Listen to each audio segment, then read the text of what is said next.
Kalau ada mengatakan manipulasi, manipulasinya ada di mana?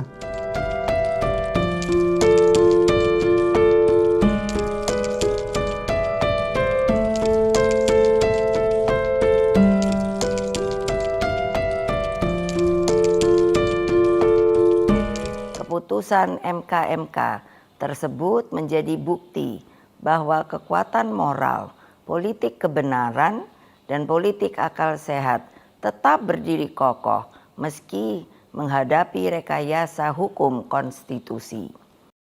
Mengenai adanya manipulasi hukum, kalau manipulasi hukum itu dimulai dari adanya yang kebetulan proses judicial review atas undang-undang pemilu yang terhadap undang-undang dasar, yang kebetulan ketua MK-nya adalah Pak Anwar Usman, yang delalah Pak Anwar Usman ini adalah istrinya meninggal di tengah jalan, kemudian menikah mendapat adiknya Pak Jokowi di tengah jalan juga ketika sudah menjabat.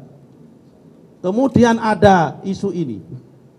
Pertanyaannya adalah di dalam pasal 46 Undang-Undang MK, keputusan sidang-sidang MK itu diputuskan secara kolegial. Satu hakim mempunyai hak yang sama dan telah dibuktikan oleh MK-MK. Tidak ada satu saksi pun yang mengatakan bahwa Anwar Usman bisa mempengaruhi hakim-hakim yang lain. Ini terus kalau ada mengatakan manipulasi, manipulasinya ada di mana? Wong undang-undang mengatakan bahwa masing-masing hakim mempunyai hak yang sama. Dan Anwar Usman sendiri pun meskipun kepala mempunyai hak yang sama. Dan kebetulan posisinya 54. Dan itu dibuktikan dalam MK-MK. Kemudian menyikapi adanya MK-MK lain.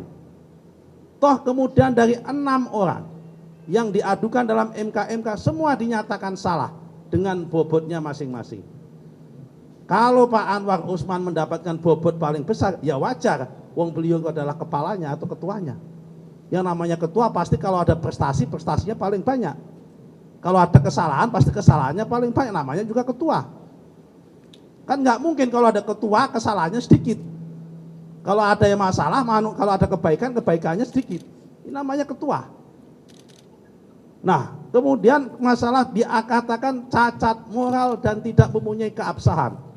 Undang-undang mengatakan bahwa yang namanya keputusan Mahkamah Konstitusi adalah final dan banding, mengikat. Terus kalau dikatakan cacat legitimasinya, legitimasi di mana?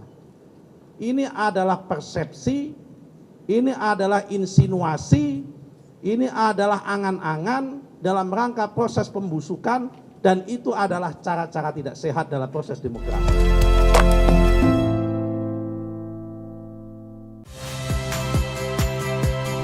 Saya Rahmat Ibrahim. Saksikan program-program Kompas TV melalui siaran digital, pay TV, dan media streaming lainnya. Kompas TV, independen, terpercaya.